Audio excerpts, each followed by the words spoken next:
think he had won it. In the fighter meeting yesterday, he seemed a little down to me. He didn't seem like the same vibrant, lively Chocolatito that we've become accustomed to knowing. And from the first round, it was clear that Sorong Visai was the guy who felt confident and felt like he wanted to do something big, and Chocolatito was grasping at straws. The look on his face between round 1 and round 2 in his corner, I've never seen that before. He looked discouraged, even though nothing much had happened in the first round. There's something about a right hook from a southpaw fighter. Often the conventional fighter just won't pick it up, won't see it coming.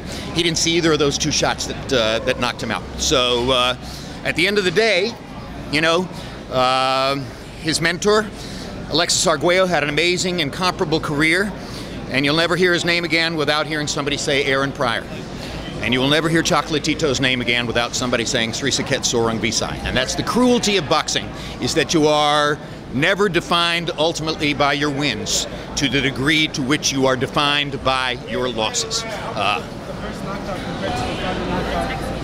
you tell that he was going to get it from the first one and then the second one? I think you could tell after the first one it was only a matter of time. I mean, I think it was abundantly clear. You could tell that he wasn't the same guy, that it was only a matter of time, and that, you know, Sorong Visai he's a live wire at this moment. He's full of himself. I mean, they may both be 30 years old, but it isn't the same 30. And so, you know, as Sorong Visai, he'll probably take a match against Estrada. I'm not sure that Estrada can deal with him any better than Chocolatito did. The question is, how long can he stay away from Inoue? Because Inoue is one of those spectacular, you don't see it very often type talents. He's amazing. As an event, triple header, Superfly, what grade would you give it? I'd give it a 31 plus. I mean, it was just great. It was an electric environment. But how can you go wrong? This arena, the people who come here, these fans know boxing, they love boxing, they understand what they're watching. It's always great to be here. The fighters rise to the occasion. The only guy who wasn't able to rise to the occasion tonight was Roman Chocolatito Gonzalez. And you know, I love him, and I thank him so much for everything he gave us up till tonight. They're in the car. Team member Andre Ward, just tell us about his contribution today. What was behind it? Andre Ward is a perfectionist. Sometimes I worry that he's too much of a perfectionist, because in broadcasting you kind of have to, you know, let your personality come out and let it flow. Tonight he did that, and I thought he was really good. He had a good night. So, you know, and it's a momentary thing. Roy had something to do. Roy Jones is still our staff expert commentator, but it's nice to know that if Roy can't be here, we can turn to somebody as intelligent and competent and qualified as Andre Ward and get great work. Did you have a conversation outside of the commentary, and if so, did Andre Ward tell you the possibilities of what's next for him?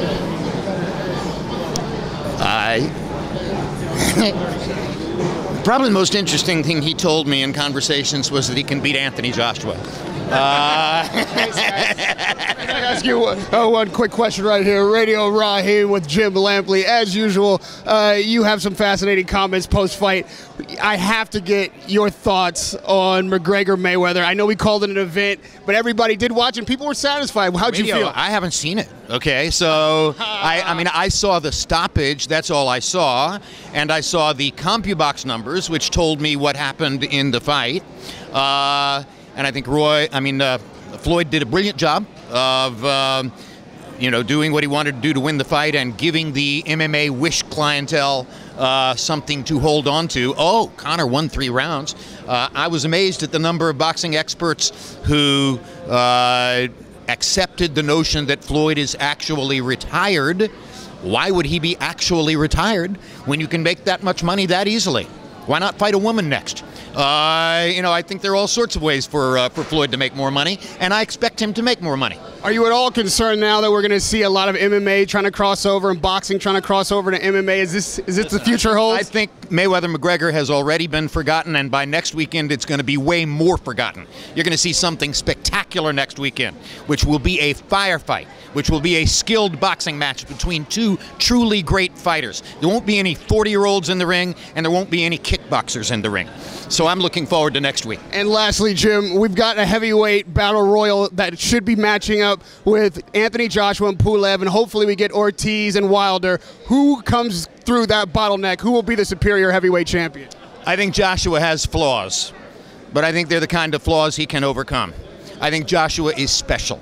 I expect him to emerge from whatever thicket we see in the next couple of years, and I firmly believe, I could be wrong, but I believe Anthony Joshua is going to be your heavyweight king for a long time, and someday you're going to be talking about him as a truly historic figure. Jim, I always appreciate the time. Thank you so much for stopping. Radio Raheem with Jim Lampley.